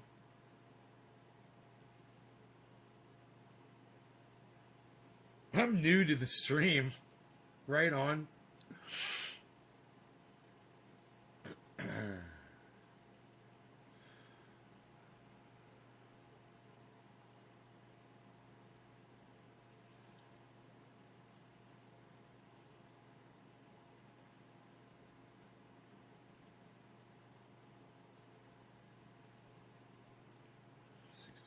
Species.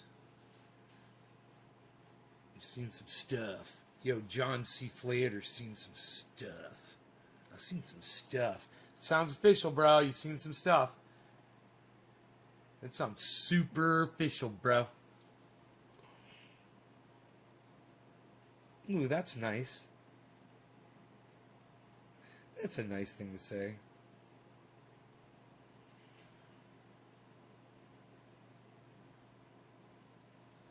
Charles, your mother, I'm sure she's a sweet woman, was, if she's dead, she's alive, sweet woman, your mom, Charles? Yeah, think of your mom's mouth on my cock, licking my taint, sucking my balls. Your mom, licking my ball sack, sucking the balls. Your mom, sucking my balls. What do you think of that, Charles?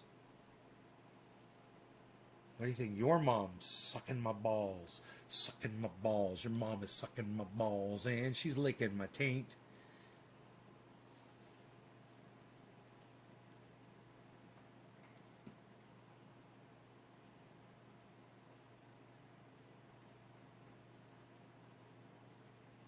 Spend a little time with that today, dude. Your mom. My balls in her mouth. Balls in her mouth.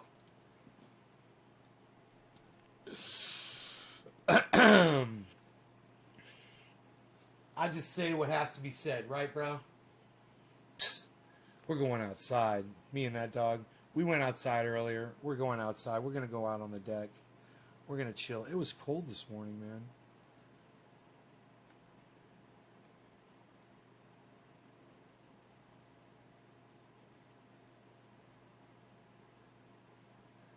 They're here already. This is John.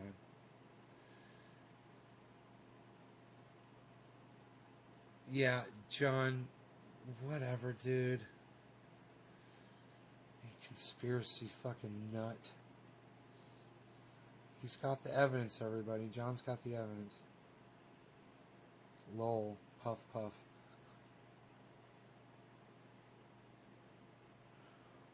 Whoa, whoa, whoa. Coin Bureau reveals his crypto fucking,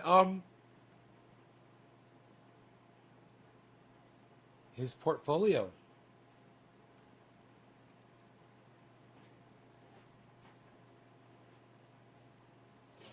As you might imagine, I get a lot of questions about crypto these days. Besides fanboys begging me to shill their favourite shitcoin, one of the most frequent questions I get is what cryptocurrencies I hold as part of my own crypto portfolio. Now, while I actually give a breakdown of my cryptocurrency portfolio in my weekly newsletter, many of you have been wondering why my portfolio looks the way it does, and how it has changed over time. And let me just say, everybody, this is Coin Bureau on YouTube.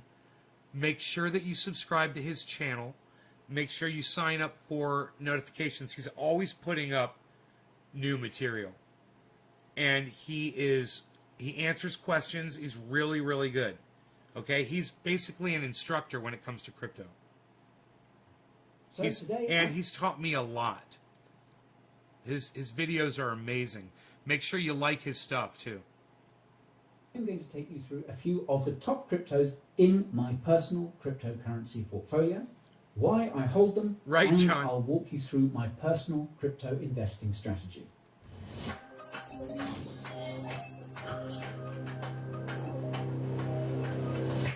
I hate to love that buzzkill, intro. but there are some disclaimers I need to distill. My casual clothing doesn't deceive you. I am not a financial advisor, and nothing in this video is financial or investment advice. You should also note that this video only discusses 5 of the 14 cryptocurrencies I currently hold. 14? If you're wondering what those other 9 cryptos are, I got way more stick than around 14. till the end and I'll tell you all about that weekly newsletter. He's only in 14. Now, if this is your first time here, lend me your ear. My name is Guy, and cryptocurrency is my career. If you've been looking for quality crypto content, you've come to the right place. Coin reviews, tokenomics, market analyses, and crypto economics are just a few of the courses on offer here at the Coin Bureau. If you consider yourself to be John, a what's up, buddy? fanatic, subscribe to the channel and ping that notification bell while you're at it. And since you're already looking in that general direction, take note, please, of the timestamps in the video timeline that you can use to skip to different sections. Okay, without further delay, let's take a look at some of my top crypto plays. The first cryptocurrency I hold is the one and only Bitcoin, which currently makes up about 27% of my crypto portfolio. I wholeheartedly believe that Bitcoin is the best hedge against the current monetary system, and I unironically consider BTC to be digital gold.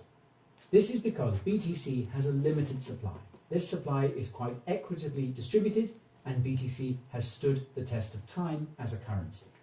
This isn't to say that Bitcoin doesn't have its fair share of flaws, though. Bitcoin is definitely not the most efficient cryptocurrency blockchain out there.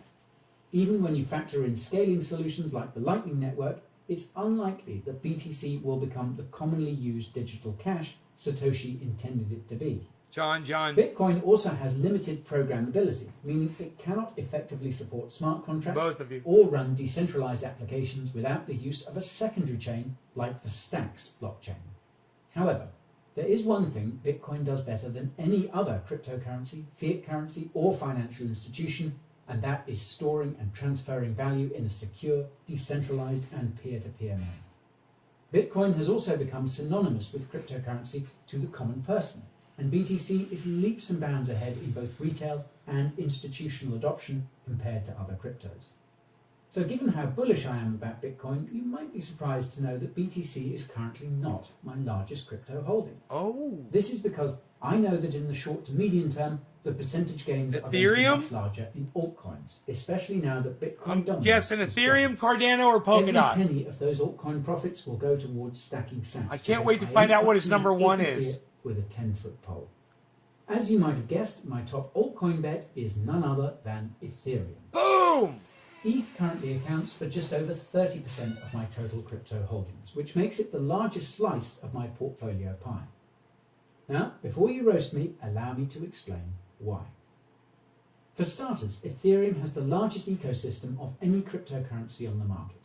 This is partially due to its first mover advantage as a smart contract cryptocurrency, but also because it has proven itself to be just as robust as Bitcoin since its launch in 2015. While Bitcoin functions as a store of value, Ethereum intends to be the world computer of the new decentralized internet, and there's no denying that it's much closer to that goal than its competitors at the moment.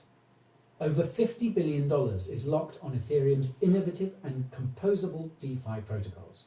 Ethereum's 3,000 plus dApps have millions of monthly users, which is magnitudes more than any other cryptocurrency blockchain.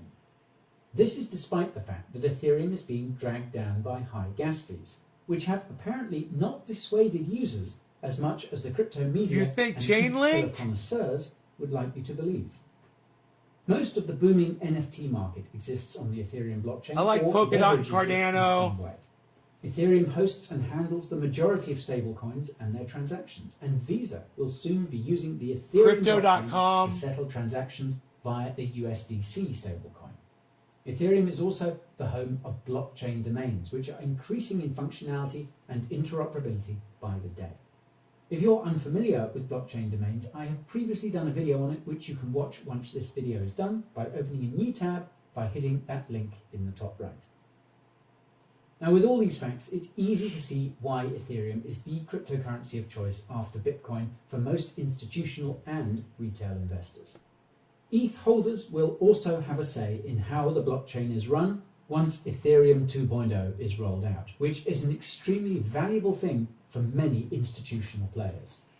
Nearly $8 billion of ETH has already been staked on Ethereum 2.0, even though it isn't technically live and won't be for another year at the least. If you didn't already know, some of that ETH is being staked by me. This is where the factual FUD comes in though, and that's Ethereum's genuine lack of scalability in its current form. While I am confident that Optimism and EIP 1559 are going to remedy these issues, there is a chance a good chunk of capital could start to slip to other smart contract blockchains before they go live. Even though I think ETH offers the best balance of risk versus reward at this point in time, this possibility of capital runoff calls for a hedge. That's where my third and fourth crypto picks come in. The third cryptocurrency in my portfolio is Polkadot, Boom! with DOT currently representing exactly 9.34% I nailed of my it! total crypto. Dude! I scooped up some DOT when I first covered Polkadot in late August last year. While I did take profits going into the fall of 2020, I've been steadily accumulating DOT since the start of this year, with minimal profit taking, and this is for a few reasons. First, Polkadot is a competitor to Ethereum and seems to be next in line to the throne if anything goes horribly wrong with Ethereum 2.0. This is because Polkadot's founder, Dr. Gavin Wood, is one of the co-founders of Ethereum. Gavin also served as the CTO of the Ethereum Foundation, where he wrote the Ethereum Yellow Paper, created the Solidity coding language, and then coded the first functional version of Ethereum.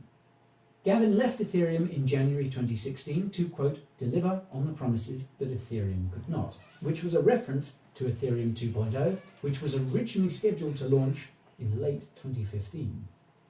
Polkadot's architecture is consequently similar to that of Ethereum 2.0, though it uses a slightly different proof-of-stake consensus mechanism and is described with different terminology. As far as I can tell, Polkadot's ecosystem is the largest after Ethereum's, with at least 400 projects building on Polkadot. Although Polkadot has not yet plugged in the parachains required to power the dozens of dApps waiting to deploy, this is expected to begin Number 4, within the next few Cardano. months, which is much sooner than Ethereum. Oh yeah, 2.0. John, that's what I'm saying. This also Cardano means next. that DOT is destined to see an uptick in demand as users start to flock to Polkadot's flourishing ecosystem. This will actually start to happen well before the parachains go live because of parachain slot auctions. In short, this is where projects hoping to launch on Polkadot will be able to put down DOT in a bid to secure a parachain slot on the Polkadot blockchain. This DOT can be provided by the project, by its community, or both. This is going to cause a lot of buying pressure for DOT, Be tracked by regardless what? of what's Not happening so. with ETH at that time. Now, if this sounds like a bunch of gibberish, I've left a link to my recent video about Polkadot's parachain slot auctions in the description. That said, these parachain slot auctions will first be tested on Polkadot's canary network, Kusama. If not And this means it Cardano, could be months before we see them happening on Polkadot.